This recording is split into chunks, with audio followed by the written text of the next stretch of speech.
தேவனுடைய நாமம் மகிமைப்படுவதாக.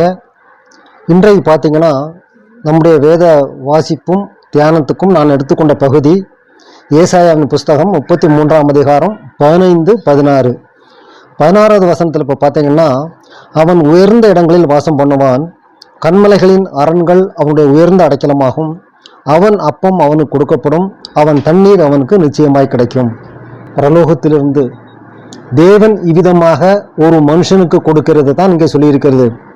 உயர்ந்த இடங்களில் வாசம் பண்ணுவான், கண்மலைகளின் அரண்கள் அவனுடைய உயர்ந்த அடைக்கலமாகும், அவனுடைய வாசஸ்தலமாகும் என்று தான் இங்கே சொல்லப்பட்டிருக்கிறது. அது யாருக்கு? ஒருவனுடைய வாழ்க்கையை பொறுத்து. தேவன் பரிசுத்தம் உள்ளவர், தன்னுடைய ஜனங்களும் பரிசுத்தமாக இருக்க வேண்டும் என்று அவர் விரும்புகிறார். இப்போ பார்த்தீங்கன்னா, யார் இந்த மாதிரி உயர்ந்த இடங்களில் வாசம் பண்ணுவான்? 15வது வசனத்தில் பார்த்தீங்கன்னா, நீதியாய் நடந்து நீதியாய் நடக்கிறது. நீதி என்று சொல்லும் பொழுது நல்லது, ஒரு கான்டக்ட் என்று சொல்லுவாங்க, அவனுடைய நடத்தை ரொம்ப அருமையாக இருக்கு என்று சொல்வார்கள். அதுதான் அது, நீதியாய் நடக்கிறது. செம்மையானவைகளை பேசி, தன்னுடைய வாய் பேசுறது நியாயமானவைகளை நல்லவைகளை பேசுறது. சுருக்கமாக சொன்னால் பொய்யே சொல்லக்கூடாது. இப்படிப்பட்ட நியாயமா செம்மையா எது இருக்குதோ அவைகளை மாத்திரம் பேசுகிறது. அடுத்து 3வதாக, இடுக்கண் செய்வதால் வரும் ஆதாயத்தை வெறுத்து. இப்போ இந்த உலகத்துல எல்லோருமே சம்பாத்தியம் பண்றாங்க. அவனுக்கு கேடு அல்லது இடுக்கண் ஏற்படுத்திக்கிட்டு அதன் மூலம் ஒரு ஆதாயம் வந்துச்சுன்னா, அப்படிப்பட்ட ஆதாயமே வேணாம்னு சொல்லி ஆண்டவர் சொல்லுகிறார்.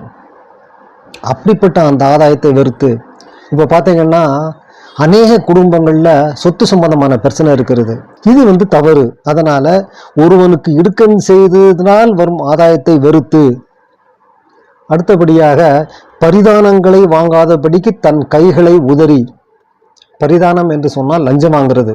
இப்போ இந்த உலகத்துல பார்த்தீங்கன்னா அநேக இடங்கள்ல லஞ்சம் காணப்படுகிறது. தான் இங்கே சொல்லியிருக்கிறது, பரிதானங்களை வாங்காதபடிக்கு தன் கைகளை உதறி. அடுத்தபடியாக, ரத்தம் சிந்துவதற்கான யோசனை கேளாதபடிக்கு தன் செவியை அடைத்து. ரத்தம் சிந்துவது என்று சொன்னாமல் கொலை செய்வது மாத்திரம் கிடையாது, அவனுக்கு விரோதமாக பண்ணுகிற எல்லாமே ஒரு ரத்தம் சிந்துவதற்கு ஏதுவானதா. அது அவனை ஒதுக்கி தள்ளிட்டு, அவனை இல்லாதபடி ஆக்கிட்டு, அவனை ஏமாத்திட்டு, அவனுக்குள்ள சொத்தையும் அபகரித்துட்டு, அப்படி ஒரு யோசனையை யாராவது ஒருத்தன் சொன்னாங்கன்னா, இப்படி கேளாதபடிக்கு தன் செவியை அடைத்து. பொல்லாப்பை காணாதபடிக்கு தன் கண்களை மூடுகிறவன். பொல்லாப்புனா தீமையான காரியங்களை, பொல்லாங்கான காட்சிகளை காணாதபடி தன் கண்களை மூடுகிறவன். அது ஒரு நல்ல உதாரணம். Mobile, TV. மொபைலே போதும், மொபைலில் நல்லதும் இருக்குது கெட்டதும் இருக்குது. அப்படி மோசமான காரியங்களை பார்க்கிறத வெறுத்துறது, அல்லது தன் கண்களை மூடுறது, பார்க்க மாட்டேன் என்று சொல்லி. இப்படி சொன்ன இவங்கள் எல்லாமே உயர்ந்த இடங்களில் வாசம் பண்ணுவான், கண்மலைகளின் அரண்கள் அவனுடைய உயர்ந்த அடைக்கலமாகும். இங்கே நான் சொன்னதில் 6 காரியங்கள்.